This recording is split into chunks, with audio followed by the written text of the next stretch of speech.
Praise the lord అండి. అందరికీ దేవుని నామములో వందనాలు. ఈరోజు దేవుని వాక్యము 2వ దినవృత్తాంతాలు 30వ అధ్యాయము 27వ వచనము. వారి ప్రార్థన ఆకాశమునున్న పరిశుద్ధ నివాసమునకు చేరినది. నిజంగా అండి, చూడండి, వారి ప్రార్థన ఆకాశమునున్న పరిశుద్ధ నివాసమునకు చేరినదంట.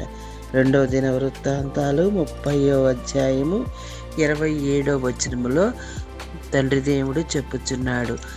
ఈ ఏప్రిల్ నెల 24వ తారీఖు శుక్రవారము ఈ ఉదయకాలము ఈ శ్రేష్టమైన వాక్యాన్ని దేవుడు మనకి చెప్పుచున్నాడు. మనము ఆయన నివాస స్థలమునకు చేరుకోవాలంట. ఆయన సమస్త పరిశుద్ధ నివాసమునకు చేరిందంట.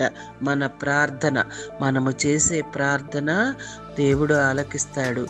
మనుషుల వైపు మనము చూసే వాళ్ళని ఆ సహాయం అడిగినప్పుడు వ్యర్థమే. దేవుని వైపు మన చేతులెత్తి ప్రార్థన చేసినప్పుడు ఆయన మనకెంతో సహాయకుడుగా ఉంటాడు. మన ప్రార్థన ఆలకిస్తాడు. తండ్రి దేవుడు ఈ ఉదయకాలమందు, ఈ శ్రేష్టమైన సమయమందు మనతో మాట్లాడుచున్నాడు. చిన్న ప్రార్థన చేసుకుందాము. సర్వశక్తిమంతుడా, సర్వోన్నతుడా, తండ్రి, కుమార, పరిశుద్ధాత్మదేవ, త్రియేక దేవ, మీకు స్తుతులు, స్తోత్రాలు, వందనాలు ప్రభువా. రాత్రంతయు మీ రెక్కల కింద దాసి కాపాడినందుకు మీకు స్తోత్రాలు ప్రభువా.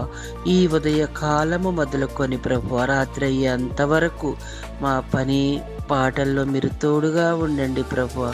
మా కుటుంబాలను దీవించి ఆశీర్వదించండి ప్రభువా. మా బిడ్డలను ఆయన రాకపోకల్లో మీరు తోడుగా ఉండండి ప్రభువా. ఎటువంటి ప్రమాదాలకు చోటు లేకుండా చేయండి ప్రభువా. చీకటి శక్తులు, అంధకార శక్తులు యేసు నామములో తీసివేయండి ప్రభువా. తండ్రి, ఆర్థిక నష్టము కలగకుండా చేయండి ప్రభువా. కోర్టు కేసుల నుంచి విడుదలను దయచేయండి ప్రభువా. తండ్రి, సంతానము లేని బిడ్డలకి సంతానము దయచేయమని అడుగుచున్నానయ్యా.